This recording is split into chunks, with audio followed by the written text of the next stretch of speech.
Mr. Berry.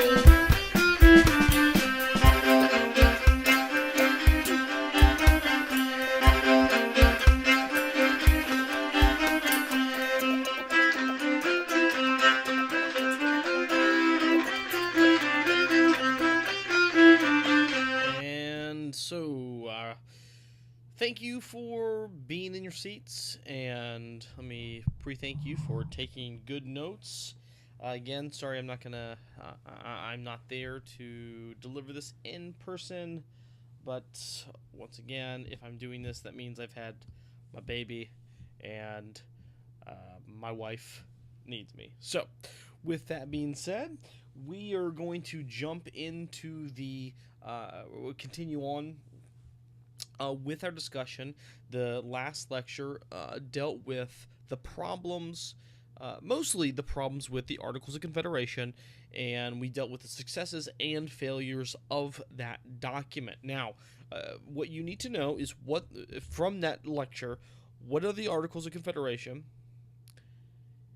What were their successes?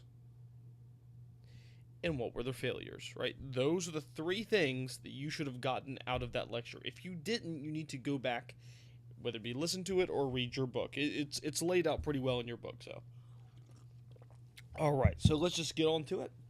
We're going to be looking at the development or the abandonment of the Articles of Confederation and the adoption of a new charter or adoption of a new founding document that's going to tell our government what it can and cannot do, right?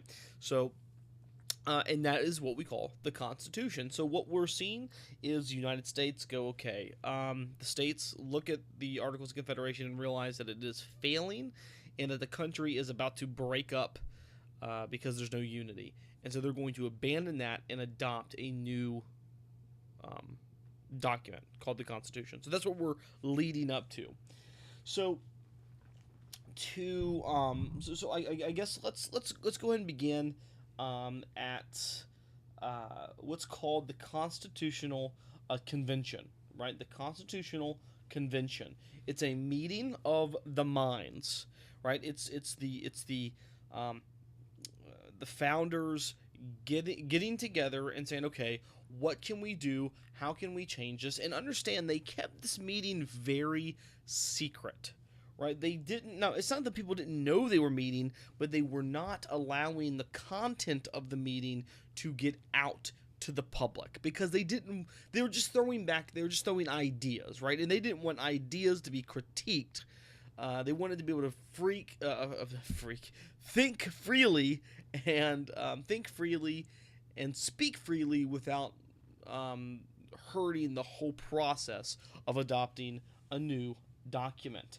So, you have all these delegates that are meeting in the Pennsylvania State House, and same place where the Declaration of Independence was signed, and it is there that they are going to get something accomplished. Now, one of the leading men of this process is a guy by the name of James Madison. You're going to hear his name again because he becomes one of the presidents. But James Madison, right? He is the father of the Constitution. That's not to say that he's the one who wrote it. He's not the one who... he isn't the only contributor, right? There are a lot of minds that go behind the Constitution. Everyone who signs the Constitution had a say in what they believed the Constitution should hold. So James Madison, but I should say he may be the Constitution's main advocate is a good way to put it, and he is extremely influential in how the Constitution is going to look. So with that being said, I kind of want to break the Constitutional Convention down into a debate, right? Because that's what it is. Like these guys get together and they say, okay, this government called the Articles of Confederation is not working, so now what do? We got to do something. The problem is no one agreed on what to do. So the Constitutional Convention is this meeting of the minds, but it's a lot of arguing and a bickering on okay, well you know, about how to function or how the government should or ought to function, right? So imagine a very diverse group of people. I don't mean diverse in color. These were pretty much all white guys and all Protestant Christians, right? There are a few exceptions. There are two, there are a few people who are deists, but very, very few. Most of them are evangelical believers, right? Or I say evangelical, they are Protestant Christians. So I don't mean diverse in that. I do mean diverse in ideas, right? Many of them disagreed on what the national government ought to look like. And understand, that's what we're talking about. When we talk about abandoning the Articles of Confederation and adopting the Constitution, we're talking about changing what the national government looks like. The state governments are pretty much going to remain the same. It's all about what the national government can and cannot do. Everyone recognizes that the national government has to be able to do more under the Constitution, but what that more is, well, that's the big question, right? So that's kind of where it, that's where the debate begins. All right, so first, I guess let's go through the debate and see kind of what it is that they were arguing about. Now, the Constitutional Convention, and I want you to know this, is basically a series of compromises. Now, think about what is a compromise. That means you get something you want, and I get something I want, right? We don't get neither one. So, for example, if I was like, man, we should order pizza, and you're like, yeah, we need pizza, and I said, okay, I'll go ahead and order a pineapple pizza. Now, that's my favorite pizza because it's an amazing pizza. In fact, I really like, my favorite is pineapple and bacon. Oh, pineapple and bacon pizza is the best pizza. I'm not kidding. If you've never had it, it's incredible. Now, a lot of people think pineapple pizza, just two things that don't mix. It's amazing. Pineapple bacon, give it a shot. You got sweet, you got salty, you got sauce and cheese. It's just like, I'm pretty sure if Jesus were to make a pizza, it would have pineapple and bacon on it. That's all I'm saying. So, it's like the perfect pizza. So let's say you said, let's order a pizza. And I said, okay, deal. Let's go ahead and I'll go ahead and order a pineapple and bacon pizza. Now, Tia, or depending on what class is listening to this, Maya might go, I don't think so. Right? She might say, Becca might say, you will not put pineapple on my pizza. Do you understand? I want banana peppers and sausage. And I'm going to be like, whoa, who am I to argue? Fine, that was a pretty scary voice, and it may have been your stomach, actually, because that was more like of a growl. So either way, we would have to compromise, right? A compromise might be, okay, half of the pizza gets banana peppers and sausage, the other half gets pineapple and bacon, right? That's a compromise. We all understand what a compromise is now. But a compromise, that's what the Constitutional Convention was. It was a series of compromises. And so the first compromise is going to be between big states and little states. Okay? Big states and little states. Big states. Teensy weensy itty bitty states. And what they're compromising on is how the national government is going to represent the states, right? So if you remember, the national government has or had a unicameral legislature, right? That's where delegates from each of the states would go into one house. Now, there was the questions that were arising is, how are states going to be represented in the national government, right? How are we going to make up the national government? Who's going to make up the national government? Now, the big states were like, well, it should be based off population. The more people, the more representatives. Bang, boom. Now what? and the small states were like, No. And that's not fair. Because if it's based on population, a small states will never get a say. It should be every state gets one vote, regardless of population. So understand the debate, right? The small states are saying, listen, if it's based off population, we'll never win. We'll never get our way. We'll always play. We will always have to do what the big states want. And so they were saying each state gets one vote, or each state gets one representative in the national government. And that's basically what the Articles of Confederation were, right? Now, the big states, they were saying, and understand, both have an argument here. The big states were going, well, but see, it's not fair, right? Big states should have more of a say because they have more people. So maybe a good way to think about this. Think about, each grade as a state, right? The 7th grade is is a state. The 8th grade is a state. The 9th grade is a state. The 10th grade is a state. The 11th grade is a state, and the 12th grade is a state, right? Each grade is a state. Let's pretend that's the case. Now, think of a smaller grade, the 11th grade, right? The 11th grade has like 8 people in it, I think. I don't even know. They don't have they have very few. So they would never ever get their way, right? They wouldn't. They would always fall victim to the majority. Now, they may be part of the majority sometimes, but their vote would not matter as much. But understand, if each grade only got one state or one vote, some might say, well, that's not fair to someone like the 10th grade, right? That has a bigger class. Because now, it doesn't seem fair. So I kind of want you to kind of think about which side would you have fallen on? So we have to come up with a compromise, right? So this is the first area. Small states are going one vote per state or one representative per state. The big states are going more. The big states are saying the larger the population, the more representative a state should have. So like a state like California would have a bunch of representatives, and West Virginia would have 3. So let's see what happens. They make a compromise. The first compromise, there's these 2 plans, right? There is the Virginia plan, which is the big state plan.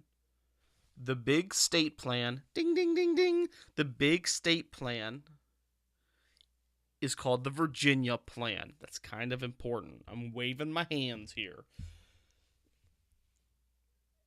And this is basically what I've told you, right? That representation should be based off population. Representation should be based on population. The more people, the more representatives in the national government. And then you have the New Jersey plan, which is the small state plan, which simply says one representative per state. Now, 7th grade, that's all you need to know. 9th grade, the plans are a little bit more complex than that, and I will give you a handout on what you need to know because I'm going to ask that you know much more than that. So, but as for right now, as far as this lecture, put that in your notes. 9th grade, I'll get you a handout that kind of lays out a little bit more details, and we'll discuss it a little bit more at length. Okay, so you have these 2 competing plans, and they decide to have a compromise, and it's called the Great Compromise. Not very creative on names, right? Not at all. It's pretty lame, actually, but it is a great compromise. So it's a lame name for a cool compromise. It's fitting because it is great. And let me tell you what they do. And this is how our government is shaped today. There is going to be not a unicameral Congress like there was in the Articles of Confederation. There's going to be what's called a bicameral legislature. That means a 2-house chamber, or a two-house legislature. That means there's going to be two chambers or two houses that make up Congress. Okay? Now, let me explain what those are. You have what's called the upper house, or what is known today as the Senate. The upper house, what is known as the Senate. Now, the Senate is going to be, they are going to be represented, each state gets 2 senators. So I want you to think real quick. The Senate, the way the Senate is organized is each state gets 2 senators.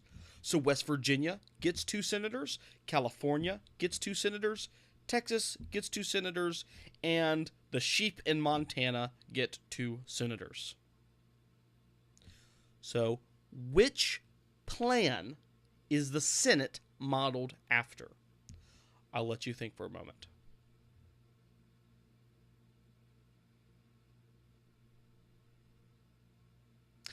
If you were thinking the Virginia plan, you were wrong. It's the New Jersey plan, right? The Senate is based off of the New Jersey plan. That's what we call the upper house. The lower house is called the House of Representatives. The House of Reps. It's like a workout place. Not really. So you have the lower house, which is the House of Representatives. Now, the House of Representatives says that the greater your population, the more representatives you have in the House. Today, there are 435 members in the House. West Virginia has 3 of them because we have, not very many people. But that's more than some, believe it or not. Montana, right? Again, the only thing that lives there are sheep and 2 dudes. They get 1 representative. But either way, it is what it is. But we get 3. Virginia has 13, right? Because Virginia's a lot more populated than West Virginia. So the House of Representatives is based off population. Now, once again, this should be easy because there's only one left, is based off what plan? Now, most of you probably said it out loud, or someone probably said it out loud. Dimitri. Of course, if this is 7th grade, then I'm going to say, who would say it out loud in 7th grade? I'm going to say, I don't know. Let's go with, it's not going to be Adora. I think she's probably too quiet.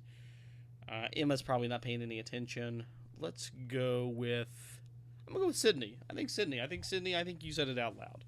All right, so the House of Representatives is based off the Virginia plan. Now, you might say, well, what's the big deal? Why do we have 2 chambers? They deal with different things, right? The Senate deals with and I won't get all into it because this is in government class, but they have their duties, and and the House of Representatives, they have their duties, right? Both of them have their own duties. He said duties. I know. I love when he says duties. All right. Grow up, right? Are you going to do this again when we get to talking about the president's duties?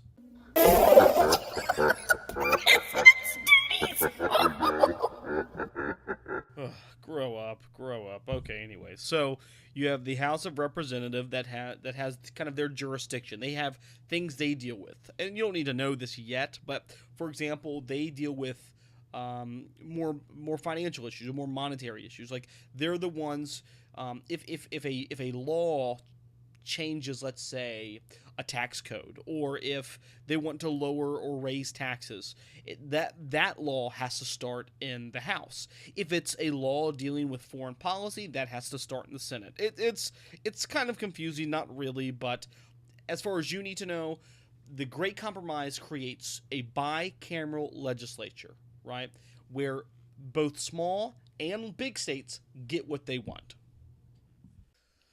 The next compromise isn't one that's so great. It's not really one to celebrate. In fact, it's kind of sad. But look, the Constitution is not the Bible, right? It's not it's not inspired by God, and it's not infallible. It is a man document that has to be understood in the context in which it was written. And so this next compromise deals with slavery, and it's called the 3/5 Compromise.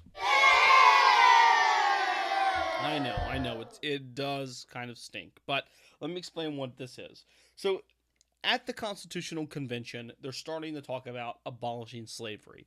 Now, a lot of this has to do with representation, right? Because understand this, the big states, places like Virginia, they had 1 million people that were slaves. And Virginia's like, we should be able to count these slaves as part of our population. And the North, for the most part, the North, or small states, are going, no, you should not. You should not be allowed to count them as your population.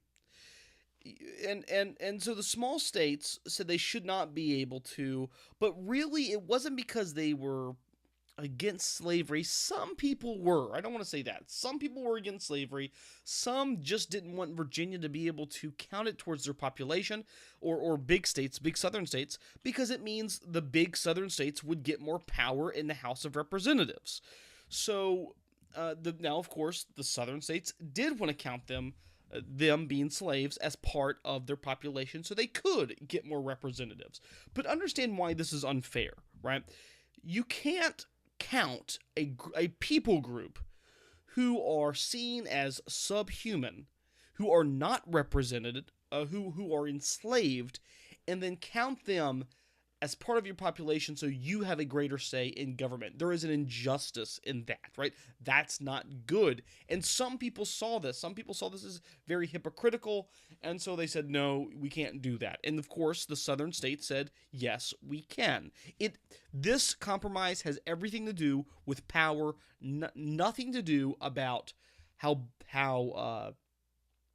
blacks or how slaves were pictured. So the compromise is called the 3/5 Compromise. Basically what it says is this. It says that 3/5 of the total slave population of a state would be included for representation purposes in the House, but slave states would also have to pay taxes on slaves at the same rate. So basically the part that I really want you to pay attention to is, if I had 1 million slaves, 3/5 of that million I could count towards my overall population. So therefore, if I had, let's say, 5 million people and 1 million were slaves, I could say, well, I can count an extra 600,000. So I could say I have 4,600,000 people in my state, when in reality I have 5 million, right? So your slave population can only be counted 3/5. Now let me tell you what happens typically. Some people get confused with this compromise, and they say that they misunderstand it. It is not saying that slaves were 3/5 of a person.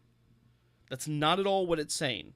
It is not saying that slaves are 3/5 of a person. This is dealing with representation. It has nothing to do with the humanity of slaves, okay? It's merely dealing with representation. So it's a power struggle between the North and the South. That's really what this is. So that's called the 3/5 Compromise. Again, not one that's so great, but it's one that makes the South happy. And I say the South because that's where your large slave holding states were. I mean, you had slaves up north at this time, but by no means like you do in the South, because the South's economic features kind of demand it, and we'll talk about that a little bit later. Finally, trade, right? There's no like fancy name. You have the Great Compromise. You have the 3/5 Compromise. This one, there's really no fancy name, so we're just going to call it number 3, the Trade Compromise. The Trade Compromise is basically, once again, dealt with slavery. And it dealt with banning the slave trade. Much of the North wanted to ban the slave trade. Now, that slave trade and slavery are kind of two different things. The slave trade is where hundreds upon hundreds of black men, women, and babies were stuffed into a ship like sardines. And I mean, I think we looked at a picture of it earlier on this year. It's extremely cruel and inhumane. It's a horrible, horrible thing. If we didn't look at a picture, I will show you. I mean, obviously there's no cameras around, but I will show you what it looked like, and it is a horrible, horrible, horrible thing. So there was a move to ban the slave trade, right? Now, the South, again, had a need for slaves because of the type of economy that it had. It was a agricultural economy, and it needed workers, and it needed cheap labor to kind of keep, the wheels turning, so to speak. So, you had some people who wanted to ban the slave trade. You had some who did not want to ban the slave trade. So basically, they had a compromise. The trade, you could call it the slave trade compromise, is fine. That said the national government, the national legislature, was forbidden to impose any export tax on the state, or was not allowed to interfere with slave trade for 20 years. Right? So basically, the national government could not ban or get rid of the slave trade for 20 years. Here's the interesting thing. Exactly 20 years from when the Constitution was passed, they would ban the slave trade, right? It was one of the first things they did. They banned the slave trade exactly 20 years. As soon as they could, they banned the slave trade. I say they, I mean the national government. Again, slavery still existed. You just weren't getting new slaves from the continent of Africa, right? But slaves here that were reproducing, having children, they were still stuck in bondage. Okay, so I may not, I'm trying to look and see here how much left I have in this chapter. Not a whole lot, actually. So what I'm going to do is, and some of this other stuff, I kind of want to be there with you when we talk about it. So I kind of want to stop here, and this is what I want you to do. I want you to do the next section review, right? I want you to do the next section review. So you did one yesterday. I want you to do another one today, right? So just the next section review, do that one. And I want you to write, in the remainder of class, I want you to write and turn it in before you leave. Would you have been a big state plan, or would you have favored the Virginia plan, or would you have favored the New Jersey plan? We're going to have a fun activity with this, and ninth graders, that is, we're going to have a fun activity with this, and we will, you'll see what that is when we get there. So with that being said, peace be with you guys, and you all have a wonderful, wonderful day. I truly am looking forward to seeing some of you guys, with the exclusion of Emma. I'm just kidding, Emma. But anyways, I'm looking forward to seeing you guys. Hope you have had a good week. Sorry I haven't been able to be there, and peace be with you guys.